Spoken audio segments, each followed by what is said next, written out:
பிலிப்பியர் 4:19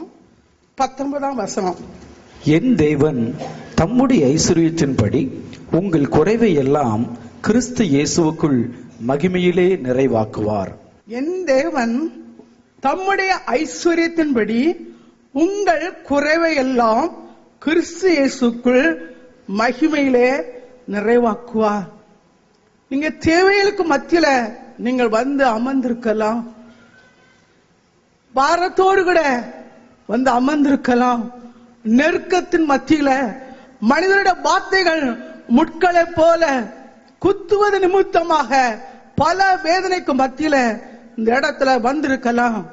நீங்கள் யாரா இருந்தாலும் இயேசுவை ஏற்றுக்கொள்ளாத, இயேசுவை அறியாத புறஜாதி குடும்பத்திலிருந்து நீங்கள் வந்திருந்தாலும் இயேசுவை நோக்கி நீங்க வேண்டுதல் செய்யும் போது, இயேசுவை நோக்கி நீங்க கூப்பிடும் போது அவர் உங்களுடைய குறைவை நிறைவாக்குவார். அவர் உங்களுடைய வாழ்க்கையில காணப்படுற குறைவை நிறைவாக்குவார். நம்முடைய தேவன் ஐஸ்வரியத்தின் தேவன், நம்முடைய தேவன் ஐஸ்வரியத்தின் தேவன். அவருடைய ஐஸ்வரியத்தின்படியே தேவன் நம்முடைய குறைகளை நிறைவாக்குவார். நம்முடைய ஆண்டவர் நம்முடைய வாழ்க்கையில காணப்படுற குறைகளை நிறைவாக்குறவர். என் வாழ்க்கையில நான் குறைகளுக்கு மத்தியில தான் நான் வந்திருக்கிறேன், என் வாழ்க்கையில நான் குறைகளுக்கு மத்தியில தான் நான் வந்திருக்கிறேன் என்று சொல்லி நீங்கள் நினைக்கலாம்.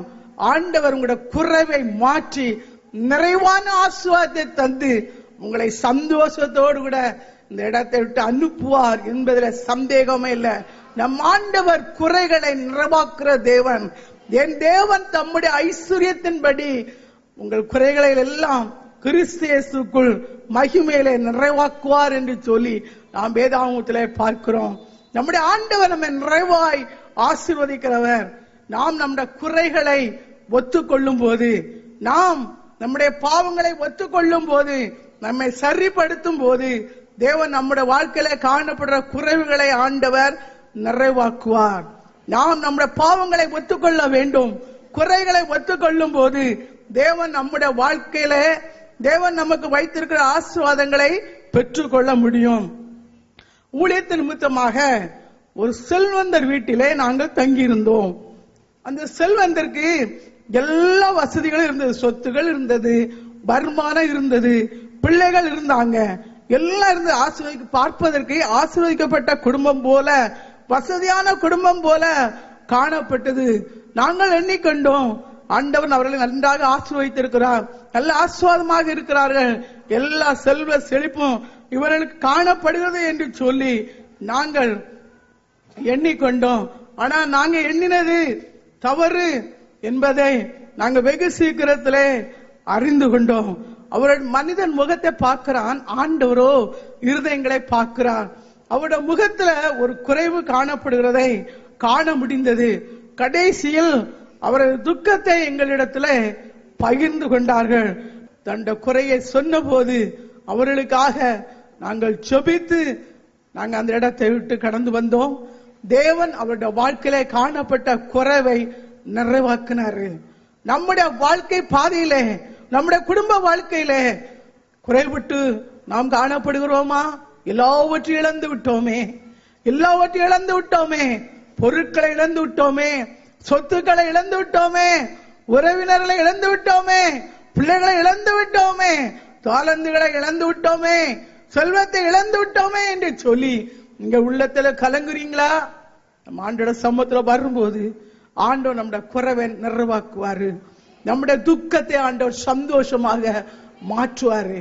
நம்முடைய துக்கத்தை ஆண்டவர் சந்தோஷமாக மாற்றுவாரு.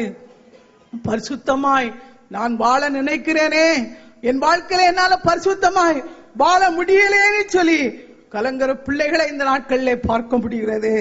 என் ஆத்மாவுல, என் குடும்பத்துல, என் குடும்ப வாழ்க்கையில சமாதானம் இல்லையே என்று சொல்லி குறைபடுற மக்களை நாம் பார்க்கிறோம்.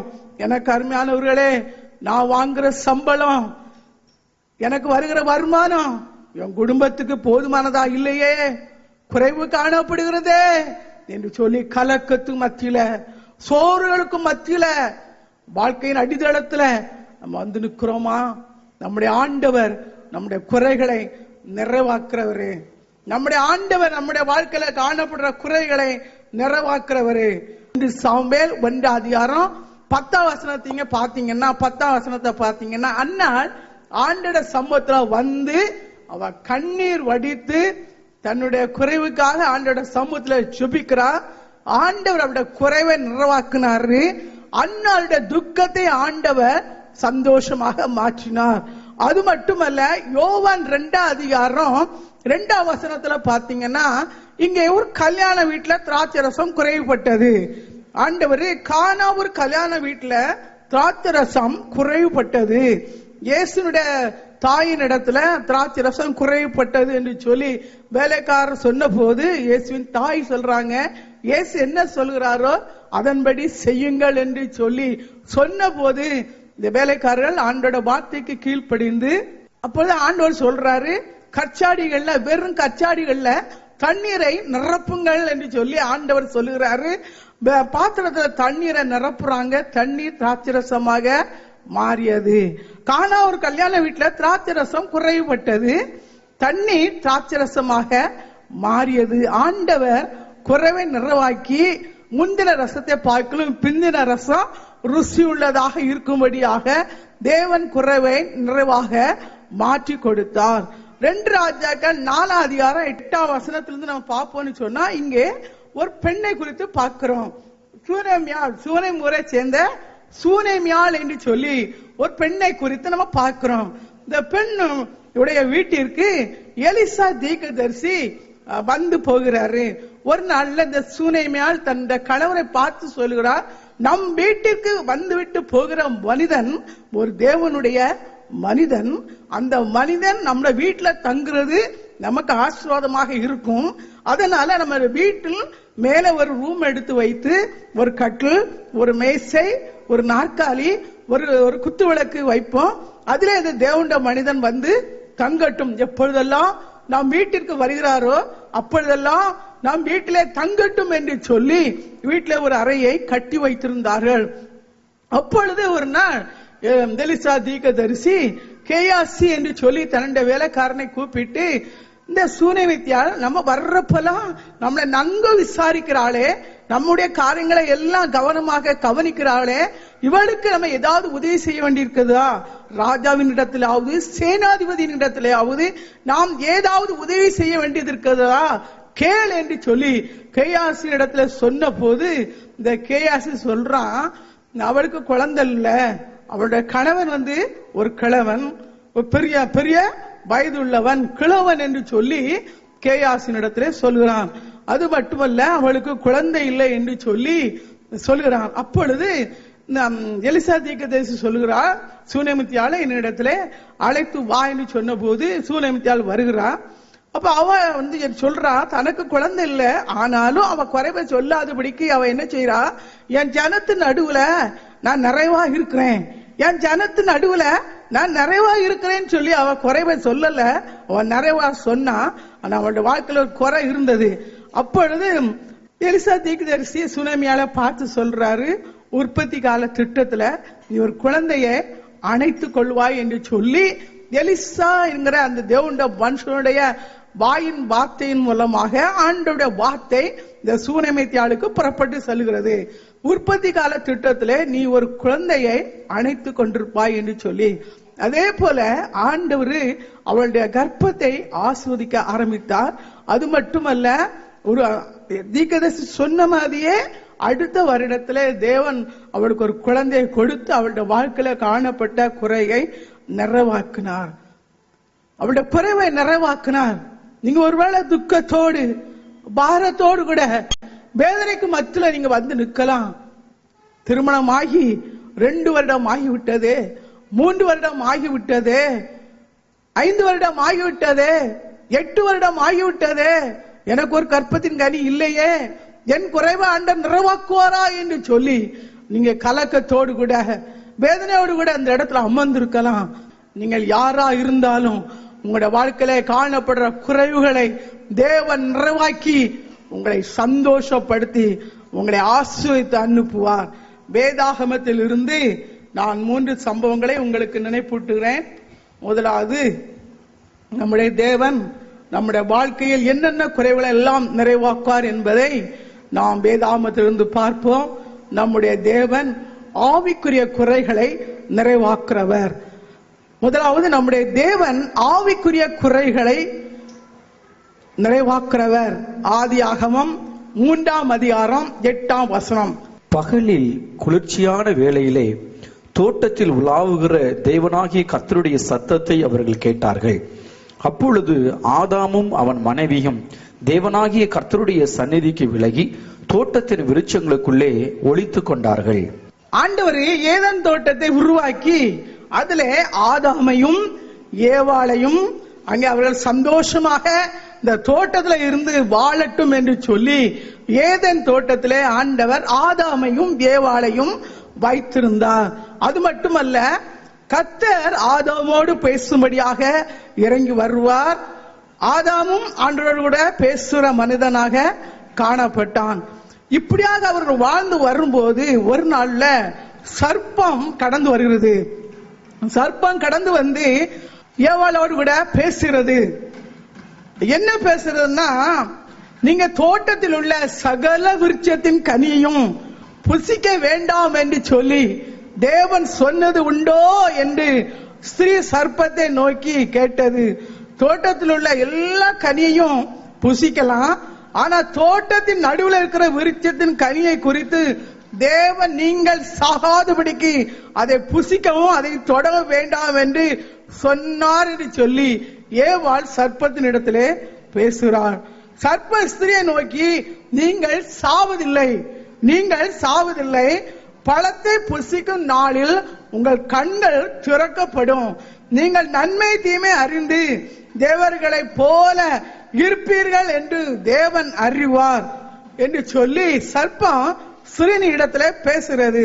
அப்பொழுது ஸ்திரீயானவள் அந்த விருட்சம், இந்த பழம் பார்க்கறதுக்கு அழகாயும் புசிக்கிறதுக்கு இன்பமாயும் இருந்ததுனால அவ என்ன செய்யறா, அந்த பழத்தை பறிச்சு, அந்த பழத்தை பறித்த நிமித்தமாக அவளுடைய வாழ்க்கையில குறைவு காணப்பட ஆரம்பித்தது. ஆண்டவரோடு கூட உறவாடுகிற அனுபவம் இருந்தது, ஆண்டவரோடு நெருக்கமான அனுபவம் இருந்தது. ஆண்டவர் சொன்னாரு, ஏதேன் தோட்டத்துல வைத்து தோட்டத்தில் உள்ள எல்லா விருட்சத்தின் கனியை நீங்க சாப்பிடலாம், ஆனா தோட்டத்தில் நடுவில் இருக்கிற கனியை மட்டும் நீங்க புசிக்க வேண்டாம்னு சொல்லி ஆண்டவர் சொல்லி இருந்தாரு. சர்ப்பம் வந்து எவ்வளவு பார்த்து சொல்லுது, நீங்க நடுவில் இருக்கிற கனியை புசிக்கலாம், அதை நீங்க சாப்பிடும் போது உங்களோட கண்கள் திறக்கப்படும், நீங்கள் தேவர்களை போல காணப்படுவே என்று சொல்லி சர்ப்பம் எவள் இடத்திலே பேசுகிறது. ஏவாள் என்ன செய்ற, ஆண்டவர் பழத்தை, அந்த பழத்தை பறித்து சாப்பிடக்கூடாதுன்னு ஆண்டவர் சொல்லி இருக்கிறாரு. ஆனா ஏவாள் சர்ப்பத்தினுடைய வார்த்தைக்கு கீழ்ப்படிந்து பழத்தை பறித்து தானும் சாப்பிட்டு தன்னுடைய கணவருக்கும் ஆதாமுக்கும் கொடுத்து பாவம் செய்தாள் என்று சொல்லி நாம் ஆதியாகமம் 3ஆம் அதிகாரத்தில் இந்த சம்பவத்தை வாசிக்கிறோம். தேவனுக்கும் ஆதாமுக்கும் நெருங்கிய ஒரு ஐக்கியம் இருந்தது. ஆண்டவரோடு கூட பேசக்கூடியவன். 8ஆம் வசனத்துல பாத்தீங்கன்னா, 3ஆம் அதிகாரம் 8ஆம் வசனத்துல பாத்தீங்கன்னா, பகலின் குளிர்ச்சியான வேளையில ஆதாமோடு உலாவும்படியாக கர்த்தர் இறங்கி வந்தார் என்று சொல்லி ஆதாமோடு கூட ஆண்டவர் நெருக்கமாக இருந்தார். ஆதாமும் ஆண்டவரோட நெருக்கமான அனுபவத்துல இருந்தான். இப்பொழுது பாவம் செய்த நிமித்தமாக ஆதாமும் ஏவாளுடைய கண்கள் திறக்கப்பட்டது. தாங்கள் நிர்வாணிகள் என்பதை அறிந்து அவர்கள் என்ன செய்யறாங்க, ஒளிந்து கொள்றாங்க. அப்பொழுது வழக்கம் போல ஆண்டவர் தம் பிள்ளையை தேடி வருகிறார். தன்னுடைய பிள்ளையாகிய ஆதாமை தேடி வருகிறார். 3ஆம் அதிகாரம் 9ஆம் வசனத்துல பாத்தீங்கன்னா, ஆண்டவர் ஆதாமை கூப்பிடுகிறார். நம்முடைய ஆண்டவர் நம்மை கூப்பிடுகிறவர், நம்மை கைவிடுற தேவன் அல்ல, நம்மை கைவிடுற தேவன் அல்ல. ஆண்டவர் பேர் சொல்லி கூப்பிடுறவரு. இங்க ஆண்டவர் ஆதாமை பார்த்து, ஆதாமே ஆதாமே எங்கே இருக்கிறாய்னு சொல்லி ஆண்டவர் கூப்பிடுறாரு. அப்பாவின் சொல்றான், நீ புசிக்க கூடாதுன்னு சொன்ன கனிய பறிச்சு புசித்தனால நான் பாவம் செய்தேன், நான் நிர்வாணிங்கிறத அறிஞ்சி நான் ஒளிந்து கொண்டேன் என்று சொல்லி வேதாகமத்தில் சொல்லுகிறதை நாம் பார்க்கிறோம். பழத்தை பறித்து அவர்கள் புசித்ததுனால அவருடைய வாழ்க்கையில குறைவு காணப்பட்டது. தேவனோடு உள்ள ஐக்கியத்தை இழந்து போனார்கள். எனக்கு அருமையானவர்களே, ஒரு நாளில் ஆண்டோட அன்பை ருசித்து ஆண்டவரோடு கூட நெருக்கமான ஐக்கியத்தை வைத்து ஆண்டோட சத்தத்தை கேட்டு செபிக்கிற மகளாக நீங்க இருந்திருக்கலாம். இந்த நாளில பல பிரச்சனைகள் நிமித்தமாக மனிதனுடைய வார்த்தைகள் உங்களை வேதனைப்படுத்தி உங்களுக்கும் ஆண்டவருக்குள்ள ஐக்கியத்தை இழந்த நிலைமையிலே நீங்கள் வந்திருப்பீர்கள். ஆனால் உங்களுடைய குறைவை ஆண்டோட சமூகத்தில் ஒத்துக்கொள்ளும் போது தேவன் உங்களுடைய வாழ்க்கையில் நிறைவான ஆசீர்வாதத்தை தருவார். உங்களுடைய வாழ்க்கையில நீங்க ஒத்துக்கொள்ள வேண்டும். ஆண்டவரே, என் தவறை நான் உணர்கிறேன், என்னை சரிப்படுத்தும், என் பாவத்தை மன்னியும், எனக்கும் உமக்குள்ள ஐக்கியம் சரியில்லை ஆண்டவரே, என் ஐக்கியத்தை சரிப்படுத்தும், என்னை சீர்படுத்தும், என் வழிகளை சரிப்படுத்தும் என்று சொல்லி கேட்கும் போது ஆண்டவர் நம்முடைய வழிகளை சரிப்படுத்துவார். ஆதாம் ஆண்டவரோடு கூட நெருக்கமான அனுபவத்திலே காணப்பட்டான். பழம் பறித்து சாப்பிட்ட நிமித்தமாக அவருடைய வாழ்க்கையிலே குறைவுகள் காணப்பட்டது. எனக்கு அருமையானவர்களே, நம்முடைய வாழ்க்கையிலே நாம் சமாதானம் இல்லாம இருக்கிறோமா? சந்தோஷம் இல்லாம இருக்கிறோமா? இல்ல இந்த ஆதாமை போல ஏவாளை போல ஆண்டோட அன்பை ருசித்து பாவம் செய்ததுனால ஆண்டோருக்கு நமக்குள்ள ஐக்கியத்தை நாம் இழந்து இந்த இடத்துல வந்திருக்கிறோமா? நம்ம ஆண்டோட சமூகத்துல நம்முடைய பாவங்களை ஒத்துக்கொள்ளும் போது தேவன் நமக்கு வைத்திருக்கிற ஆசீர்வாதங்களை, தேவன் நமக்கு வைத்திருக்கிற சந்தோஷத்தை, சமாதானத்தை நம்முடைய வாழ்க்கையிலே நாம் பெற்றுக்கொள்ள முடியும். நாம் ஜெபிப்போமா? அன்பின் ஆண்டவரே, உமக்கு நன்றி செலுத்துறோப்பா, உம்மை சோதரிக்கிறோம் ஆண்டவரே. இயேசுவே, நீர் என் இதயத்திலே வாரும், என் உள்ளத்தை பாரும், என் இதயத்தை ஆராய்ந்து பாரும், என்னை கழுவும், என்னை சுத்திகரியும் என்று சொல்லி ஜெபிக்கிற பிள்ளைகளை கண்ணோக்கி பாரும் ஆண்டவரே. கல்வாரி சிறுவிருந்து வடிந்த ரத்தத்தின் வல்லமை ஒவ்வொருவரை கழுவதாக ஆண்டவரே. என்னையும் கழுவும் என்று சொல்லி ஜெபிக்கிற ஒவ்வொரு பிள்ளைகளையும் கழுவீராக. இப்பொழுதே உடைய கல்வாரி சிறுவிருந்து வடிந்த ரத்தத்தின் வல்லமை கழுவி பரிசுத்தப்படுத்துவதாக ஆண்டவரே. உமக்கு ஆண்டவரே, உமக்கும் எங்களுக்கும் உள்ள ஐக்கியத்தை சரிப்படுத்துவீராக ஆண்டவரே. ஆண்டவர், நீர் எங்களை ஆசீர்வதிக்க தடையா இருக்கிற காரியங்களை எல்லாம் எடுத்து போடுவீராக. உம்முடைய பிரசனத்தை உணர விடாதபடி தடை செய்கிற ஆவிகள் இயேசு நாமத்தில் அழிக்கப்பட்டு போவதாக ஆண்டவரே. தினந்தோறும் உம்முடைய பிள்ளைகள் வேதத்தை வாசிக்க ஜெபிக்க நீ கிருபை கொடுப்பீராக ஆண்டவரே. ஆவிக்குரிய வாழ்க்கையிலே சோர்ந்து போன பிள்ளைகளை நீ பலப்படுத்துவீராக.